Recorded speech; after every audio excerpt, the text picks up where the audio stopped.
जय मां भारती, जय सनातन। मित्रों, आज का विषय है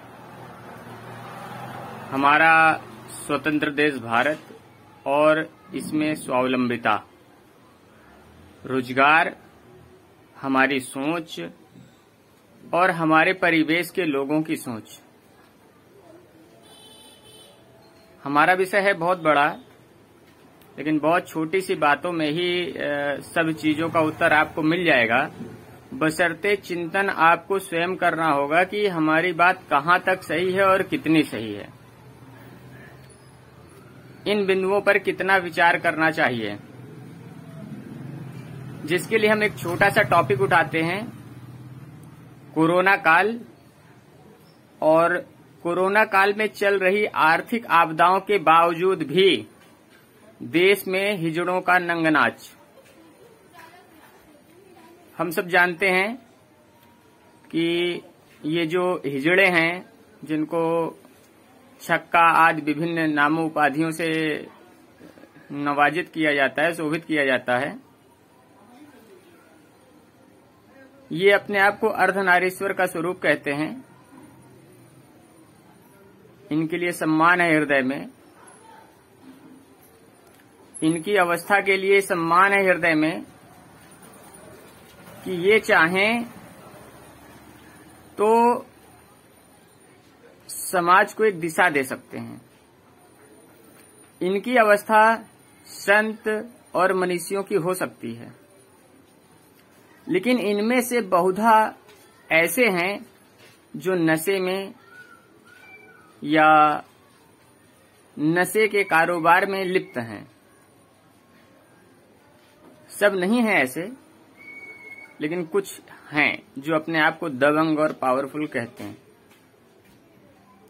सब दबंग और पावरफुल भी ऐसे नहीं हैं, लेकिन हैं।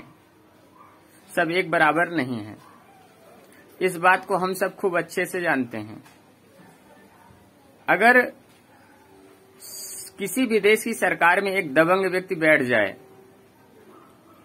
और वो सिस्टम में बैठ करके सिस्टम की कमजोरियों का फायदा उठाते हुए पूरे देश को अपने चंगुल में समेटे और अपने इशारे पर नचाए, तो जब उस एक व्यक्ति का कोई कुछ नहीं कर सकता है,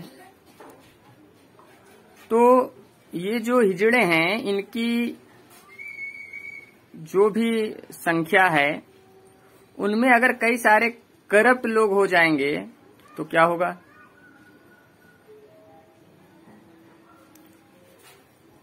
जिन्हें स्वयं को, स्वयं की अवस्था को देखते हुए अपने पूर्व जन्मों के कर्मों का प्रायश्चित करने के लिए बनाया गया है प्रकृति के द्वारा, कि वो पूर्व जन्मों के कर्मों का प्रायश्चित करें और कामुकता और काम वासना से परे होकर के तपस्या और साधना करके अपने आत्म उत्सर्ग के साथ देश को और देश के नागरिकों को, दुनिया के नागरिकों को एक सही दिशा दें, सही समझ दें। लेकिन दुर्भाग्य है कि ये बात इनकी जेहन में उतरती नहीं है, समझ नहीं आती है। क्यों?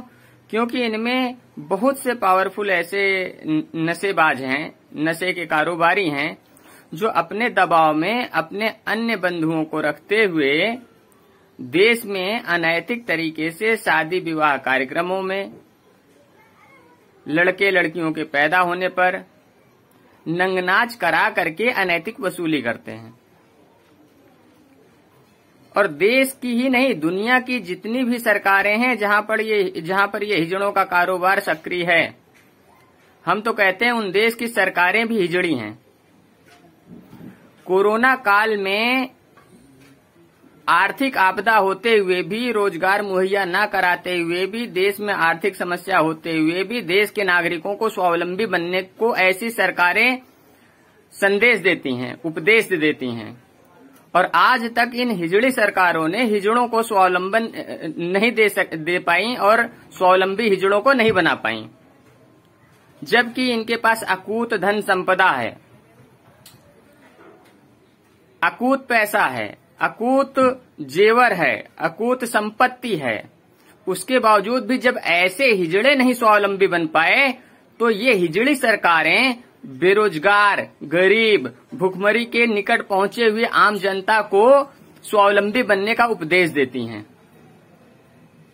थू है और धिक्कार है ऐसी हिजड़ी सरकारों को, जो कि देश की वास्तविक स्थिति को न देखते हुए अपने परचम को लहराने के लिए नए नए बातों और तरीकों से जनता को गुमराह करके अपना उल्लू सीधा करती हैं। थू है ऐसी सरकारों को, धिक्कार है ऐसी सरकारों को,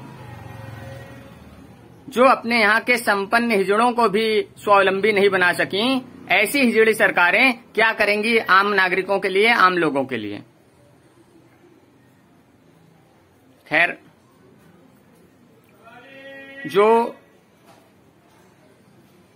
हिजड़े समाज के अपने बंधु हैं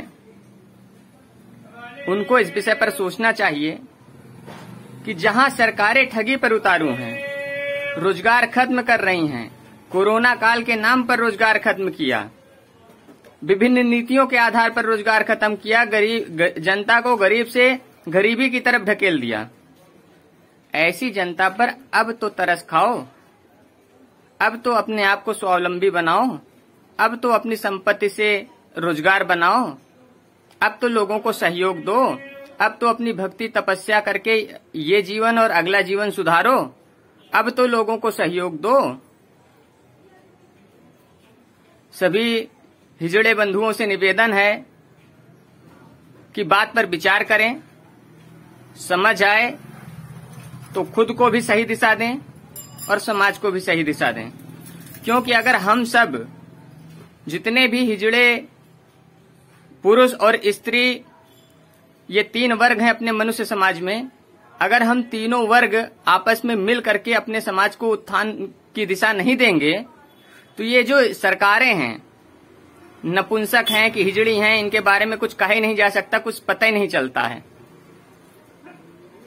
इनके चंगुल से बचो और देश के ही नहीं दुनिया के नागरिकों को बचाओ।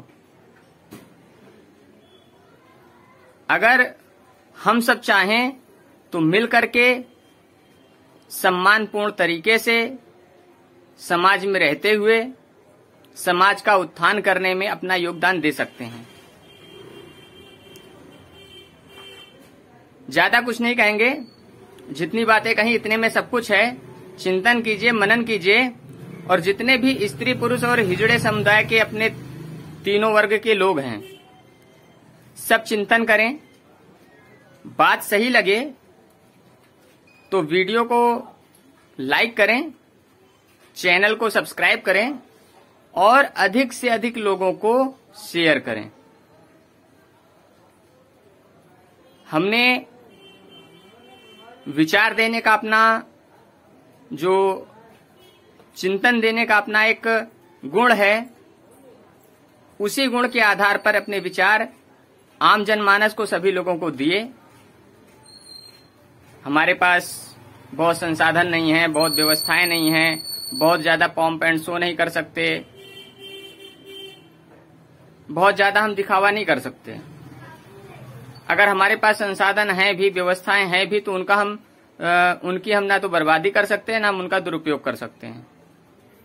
सब समय और जरूरत पर जैसा जिसकी उपयोगिता होगी उस तरीके से ऊपर वाला उन चीजों का उपयोग कराएगा। हम सादा जीवन में विश्वास रखते हैं, विचार उच्च हो ऐसा दृढ़ संकल्प है हमारा। हमसे जुड़े लोगों का भी विचार उच्च हो ऐसी कामना है भगवान से, परमेश्वर से, परमात्मा से। सभी लोग चिंतन करें, आत्म उत्थान के लिए कार्य करें। इन्हीं शब्दों के साथ मैं अपनी वाणी को विराम देता हूं। अगले चिंतन के साथ शीघ्र ही मुलाकात होगी। जय मां भारती, जय सनातन, जय सनातन राष्ट्र भारत।